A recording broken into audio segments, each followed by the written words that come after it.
Beredar sebuah video di media sosial yang mempertontonkan oknum Dishub atau Dinas Perhubungan yang memalak uang pada sopir angkutan melon di jalan. Mulanya oknum petugas Dishub tersebut meminta uang Rp300.000.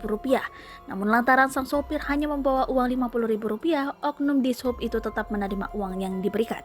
Video itu diunggah melalui beberapa akun viral di media sosial, salah satunya akun Instagram @warung_jurnalis. Dalam video terlihat seorang petugas yang mengenakan seragam Dishub.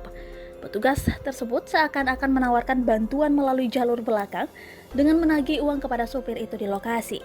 Petugas Dishub tersebut meminta uang sebesar Rp300.000, namun lantaran sang supir hanya membawa uang Rp50.000 mau tidak mau, akhirnya sang supir menyerahkan uang tersebut. Sopir di dalam angkutan melon mengeluarkan dompet hitam dan memberikan uang ke petugas. Petugas tersebut terlihat menerima uang yang diberikan oleh sang supir. Berdasarkan keterangan yang ditulis pengunggah, insiden pemalakan terjadi di dekat Polsek Sepatan, Kabupaten Tangerang. Kronologinya bermula saat sang supir membawa melon kurang lebih 1 ton. Kemudian petugas menghentikan mereka dan mengatakan jika muatan mobil itu melebihi batas.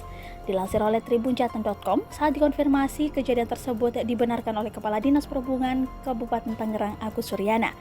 Bahkan, video tersebut sudah tersebar hingga Bupati Tangerang. Hingga kini pihak Dishub masih mendalami oknum dalam video tersebut. Jika terbukti bersalah, maka oknum yang terbukti melakukan pungli terancam dipecat.